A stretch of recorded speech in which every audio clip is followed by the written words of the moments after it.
Friends, welcome to my YouTube channel maths by Sonali.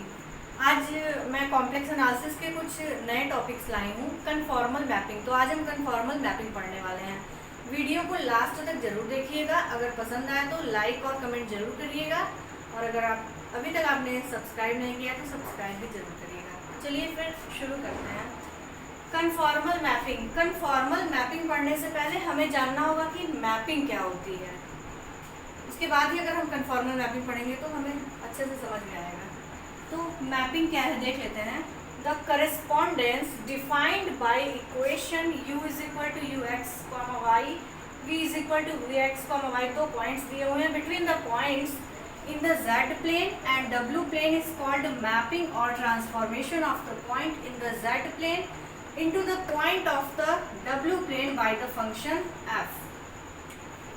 ये तो हमारा डेफिनेशन हो गया मैपिंग का। तो यहाँ पे ये कह क्या रहा है कि हमारा किसी भी दो पॉइंट के बीच में अगर करेस्पॉन्डेंस होता है तो वही जो होता है वो हमारा मैपिंग होता है। तो अभी हमने पढ़ा है, जैसे रियल में हम देखते हैं कि हम मैपिंग करते हैं, कोई फंक्शन लेते हैं, उसका डोमेन को डोमेन में देखते हैं कि वहाँ मैप हो रहा है कि नहीं, तो बस वही मैपिंग है। तो पहले हम रियल का देखते हैं कि मैपिंग होती क्या है। जैसे मान लीजिए हमने ले लिया F X is equal to X, ये हमारा कोई भी फंक्शन हो गया। F X is equal to X दिया हुआ है। अब हम इसको जब मैप डिफाइन करते हैं तो ये हमारा कोई डोमेन है और ये उसका कोई को डोमेन है। मान लीजिए ये ए है और ये कोई बी है, और यहाँ पे जो मैपिंग हो रही है एफ एक्स जो दिया हुआ है मैपिंग, यही हमारा F X is equal to X, ये इसको मैप करता है। तो हम यहाँ पे अगर एफ वन ले लेते हैं तो वन हो जाएगा, एफ एक्स की वैल्यू टू लेते हैं तो एफ टू हो जाएगा हमारा। सिमिलरली इस तरीके से हो गया। तो हम देख रहे हैं यहाँ पे हमने ये जो पॉइंट थे इधर लिख दिए, और इसके कोडोमेन में जो होंगे वो इसके मैप जो जिससे हम मैप करेंगे वो वाले पॉइंट्स होते हैं। जैसे इधर F1 होगा, F2, F3। यहाँ पे क्या वैल्यूज आ रही है, 1, ये 2 है, ये 3 है। तो हम देख रहे हैं यहाँ पे 1 इस पे मैप हो रहा है, 2 पे मैप हो रहा है, और 3 इस तरीके से। तो हम देख रहे हैं कि इसी को हम क्या बोलते हैं, मैपिंग कहते हैं। और अगर इसको हमें ग्राफ में भी देखना होता है तो हम इसको ईजिली समझ जाते हैं। ये हमारे एक्स का फंक्शन है और ये हमारा एफ एक्स है, जिसको हम एफ एक्स न बोल के इसको नया नाम दे दिया जाता है। इसको हम यहाँ रियल में इसको नया नाम कुछ भी वाई से इसको हम डिनोट कर लेते हैं। तो हम जानते हैं Y is equal to X का हमारा जो मैप होता है वो कुछ इस तरीके से होता है, जिसको बनाना हमारे लिए ईजी था। हमने इसको 2 डायमेंशनल पे हम इसका बना भी दिए ग्राफ। तो उसी तरीके से हम देखते हैं कि कॉम्प्लेक्स में कैसे होता है। तो हम जानते हैं हमारा जो कॉम्प्लेक्स होता है वहाँ पे वो हमारा जो कॉम्प्लेक्स होता है वो कुछ कॉम्प्लेक्स नंबर हमारे कुछ इस टाइप के होते हैं। जैसे कुछ यहाँ पे मैंने ले लिया फंक्शन 2z+5। तो हम यहाँ जान रहे हैं कि ये जो है, और z इज इक्वल टू क्या होता है, x+i/y। ये भी हम जानते हैं, अभी हमने पिछले पूरे लेक्चर्स में देखे हैं एनालिटिक फंक्शन और वहाँ कॉम्प्लेक्स नंबर कैसे होते हैं, और हमने उसका ग्राफ भी बनाया है। तो z is equal to x+i/y। तो यहाँ पे हम रखते हैं इसको 2x+i/y +5।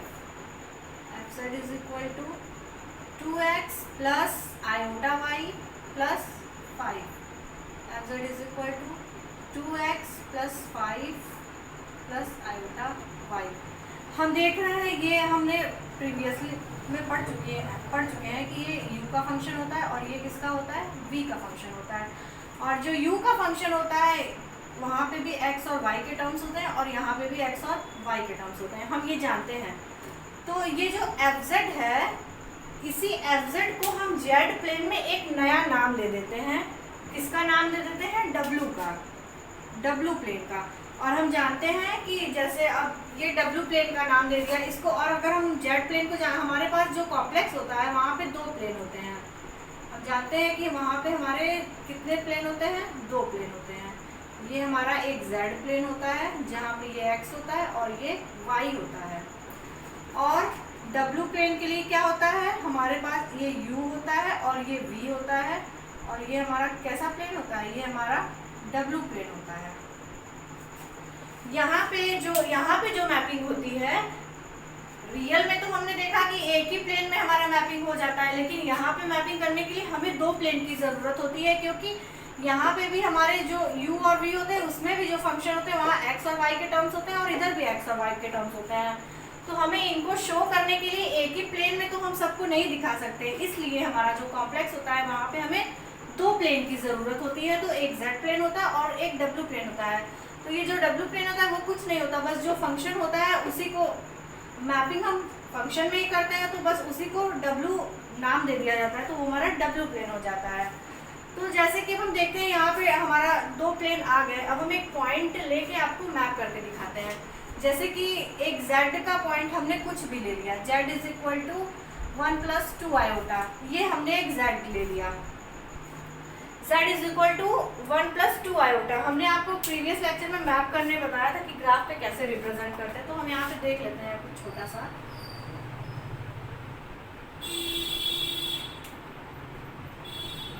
ये हमारा ग्राफ है, जल्दी से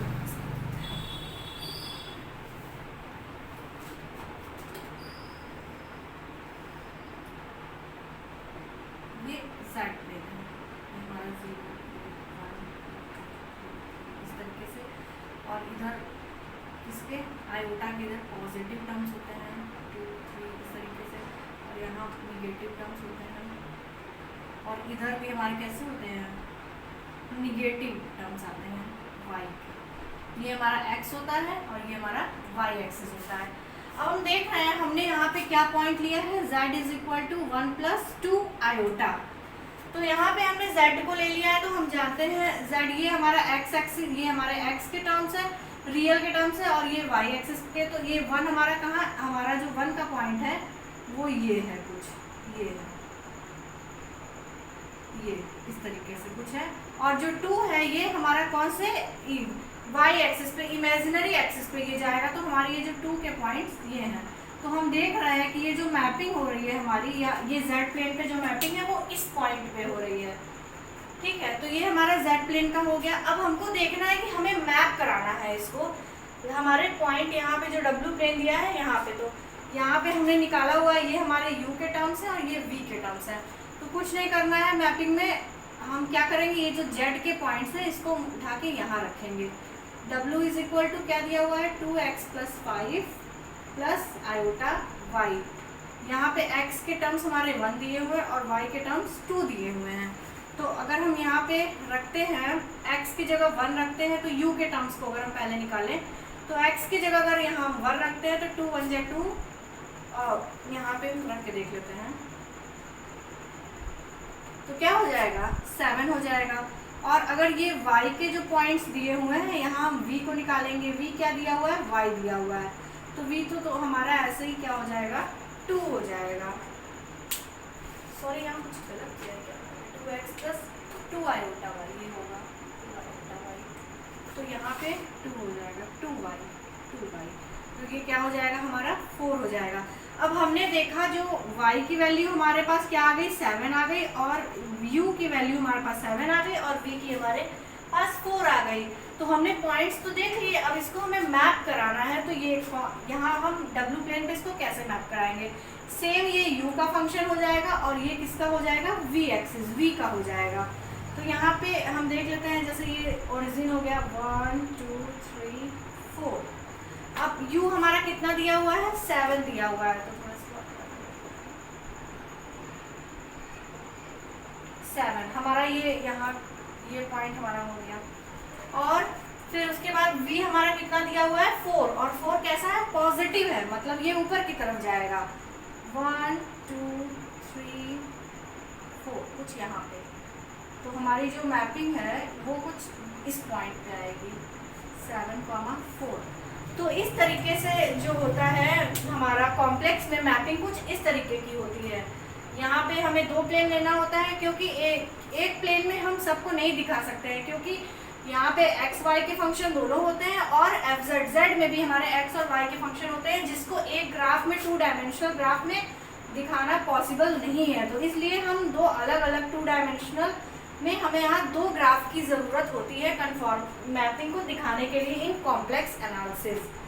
आपको होप्स हो कि आपको अब मैपिंग क्लियर हो गया होगा। अब हम चलेंगे कन्फॉर्मल मैपिंग पर कि अब कन्फॉर्मल मैपिंग कैसे होती है।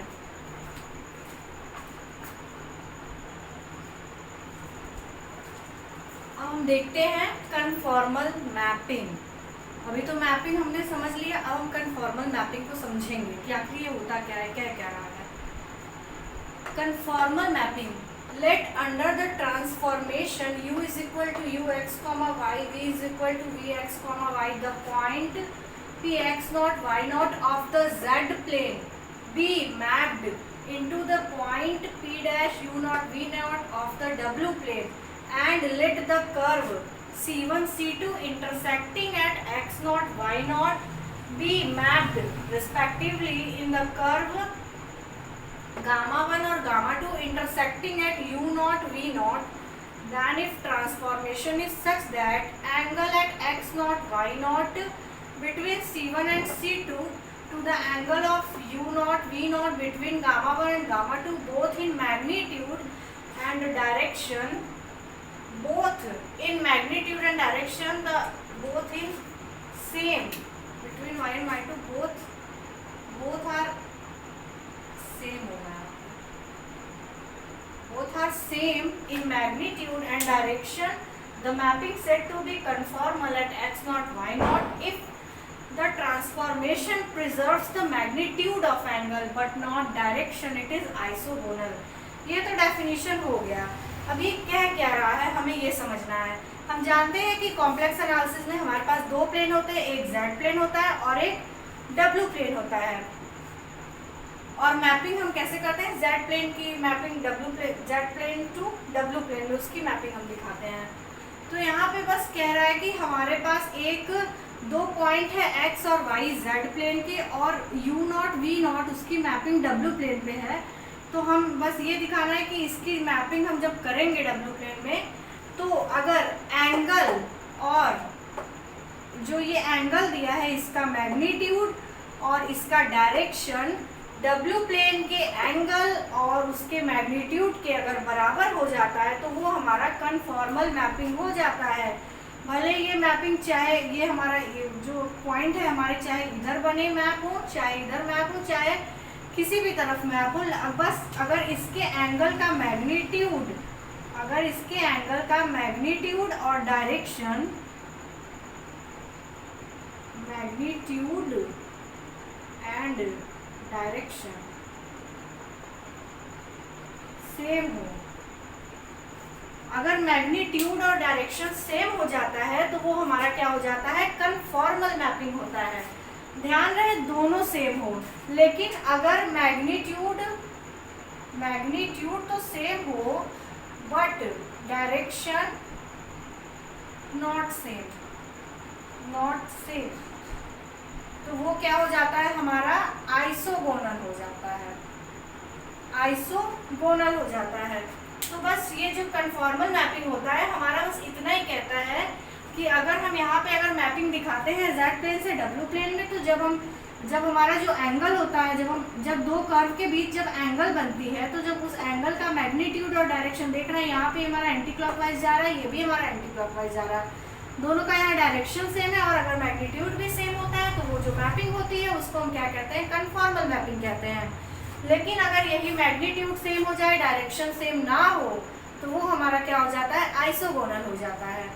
तो इसके कुछ अब हम पढ़ने वाले हैं, कुछ important elementary transformation conformal mapping में होते हैं, उनका यूज होता है जब हम क्वेश्चन सॉल्व करते हैं। तो चलिए उसको हम देख लेते हैं।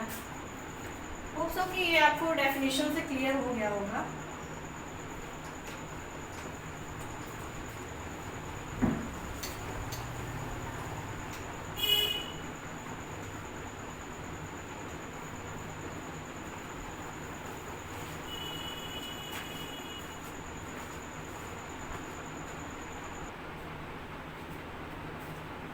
अब हम देखते हैं सम एलिमेंट्री ट्रांसफॉर्मेशन। तो कुछ एलिमेंट्री ट्रांसफॉर्मेशन हैं जो अगर ये हमें पता होंगे तो आगे क्वेश्चंस लगाने में हमें बहुत हेल्पफुल होगा, और इनसे रिलेटेड क्वेश्चंस भी एग्जाम में पूछ लिए जाते हैं। तो आज मैं बस इसको चारों को एक्सप्लेन करने वाली हूँ, और मेरा जो नेक्स्ट वीडियो होगा वो इन्हीं के ऊपर मैं क्वेश्चंस लगवाऊंगी। बस देखते हैं ट्रांसलेशन क्या होता है, W is equal to Z plus alpha. Translation जो होता है W is equal to Z plus alpha, इसका मतलब ये होता है, ट्रांसलेशन का मतलब कि हमारा जो मैपिंग है, अगर हम किसी को मैप कर रहे हैं तो जो फिगर है वो डिस्प्लेस हो जाए, अपने एक जगह से उठा के हम उसको किसी दूसरे जगह अगर डिस्प्लेस कर सकते हैं, शिफ्ट कर सकते हैं, तो वो हमारा क्या हो जाता है, ट्रांसलेशन। जैसे यहाँ पे क्वेश्चंस कुछ इस तरीके के दिए होते हैं, z is equal to 1 + 2 iota, हमारा कोई पॉइंट पे हमारा जो मैपिंग होती है वो हमारी मैपिंग रहती है। जैसे देखते हैं, ये है, तो यहाँ पे जैसे पॉइंट 1 है ये हमारा, और यहाँ पे ये पॉइंट हमारा 2 कुछ यहाँ आता है, तो हमारी ये मैपिंग कुछ इस तरीके की है। तो यहाँ पे देख रहे हैं कि एक रेक्टेंगल का अगर हम ले लेते हैं फिगर, तो ये कुछ इस तरीके से हमारा ABCD है, ये कुछ हमारा एक दिया हुआ है। लेकिन अगर वही जब इसकी मैपिंग करते हैं तो हमारा जो फंक्शन होता है, अगर उसमें कुछ जैसे z1 + 2 आयोटा हमारा गिवन है, अगर इसमें कुछ एडिशनल अल्फा अगर ऐड हो जाता है, तो फिर जब हम उसकी मैप करते हैं, तो मान लीजिए अभी ये फिगर हमारा ऐसे है, तो बाद में ये फिगर हमारा कुछ अगर यहाँ चला आता है, यहाँ ना होके वो कहीं किसी और जगह, मान लीजिए वो यहाँ पे डिस्प्लेस हो सकता है, या कुछ इस जगह डिस्प्लेस हो गया, कहीं वो नीचे डिस्प्लेस हो सकता है। तो अगर इस तरीके से होता है तो उसको हम क्या कहते हैं, ट्रांसलेशन कहते हैं। यहाँ पे जो अल्फा है वो कहाँ से आता है, कॉम्प्लेक्स नंबर से आता है। तो यही हमारा ट्रांसलेशन होता है, मतलब कि हम जो यहाँ पे जो मैपिंग होती है उसको हम कहीं भी शिफ्ट कर सकते हैं। अगर हमारा यहाँ पे है, तो अगर हमें शिफ्ट करना है तो हम इस पूरे पॉइंट को, यहाँ पे अल्फा कुछ ऐसा दिया रहेगा कि हम उसको बढ़ा के हम यहाँ से उसको मैप करके, कहाँ हो सकता है ये हमारा पॉइंट यहाँ पे आ जाए, ये रेक्टेंगल हमारा, या कहीं और आ जाए। तो अगर वो शिफ्ट हो सकता है उठा के एक जगह से दूसरी जगह पे, तो वही हमारा क्या होता है, ट्रांसलेशन होता है। रोटेशन भी सेम वही होता है, W is equal to e⁻⁴ जहाँ ये जो y है वो हमारा कहाँ से आता है, रियल से आता है। ये हमें ध्यान रहना है कि यहाँ पे जो y है हमारा रियल से आता है। रोटेशन में वही होता है कि हमारा जो एंगल है वो रोटेट हो जाता है। और मैग्निफिकेशन क्या होता है, मैग्निफिकेशन मतलब कि हम जानते हैं मैग्नीफाइंग करते हैं, किसी इमेज को हम बढ़ा सकते हैं या छोटा कर सकते हैं, तो बस वही मैग्निफिकेशन को वहीं से समझ सकते हैं कि जैसे यहाँ पे हमारा मान लीजिए कोई भी मैपिंग इस तरीके से हमारी दी हुई है ये, तो अगर इसको हमें और बढ़ाना है तो अब उसका यहाँ पे जो C है वो भी कहाँ से आता है, रियल से आता है। मान लीजिए हमारा कोई W is equal to Z दिया हुआ है और हमने C यहाँ पर ले लीजिए 2, इसका 2 टाइम्स, और हमारा जो Z है वो कुछ इस तरीके की उसकी मैपिंग दी हुई है। लेकिन अगर 2 टाइम्स हो जाएगा तो वो उसका बढ़ के उसका 2 टाइम्स हो जाएगा। तो इस तरीके से हमारी जो मैपिंग हो जाएगी उसको क्या कहेंगे, मैग्निफिकेशन कहेंगे। मैग्निफिकेशन में हमारा जो मैपिंग है वो बढ़ भी सकती है और छोटी भी हो सकती है। तो बस वही होता है, मैग्नीफाइंग कर सकते हैं। जैसे कि हमारा इस तरीके से है, अगर हमारा पॉइंट कुछ इस तरीके से दिया हुआ है, तो अगर ये पॉइंट हमारा इससे बड़ा हो जाए, हमारा फिगर उसी पोजीशन पे है लेकिन हमारा वो बढ़ गया, तो वो क्या हो जाता है, मैग्नीफाइंग हो सकता है। मैग्नीफाइंग में सिर्फ बड़ा भी नहीं होता, वो हमारा छोटा भी हो सकता है। अगर हमारी C की वैल्यू 2 दी हुई है, तो अगर वो 2 टाइम्स हो गया उसका, उस Z का 2 टाइम्स हो गया, और अगर उसके हाफ दी हुई है तो 1/2 दी हुई है C की वैल्यू, तो वो हमारा उसका हाफ हो जाएगा। इस तरीके से मैग्निफिकेशन का कॉन्सेप्ट होता है। इन्वर्जन क्या होता है, W is equal to 1/Z, जो भी हमारा दिया हुआ है W, उसको हम रेसिप्रोकेट कर देते हैं तो वो हमारा इन्वर्जन हो जाता है। तो आज मैंने ये सब कुछ एलिमेंट्री ट्रांसफॉर्मेशंस बताए। अब मेरा जो नेक्स्ट वीडियो आने वाला है, मैं उनमें पर्टिकुलर एक को लेकर उस पर कुछ क्वेश्चंस बताऊंगी। अगर आपको आज का ये मेरा वीडियो पसंद आया हो तो लाइक और कमेंट जरूर करिएगा, और अगर आपने चैनल को सब्सक्राइब भी नहीं किया है तो आप उसको सब्सक्राइब कर दीजिएगा। Thank you.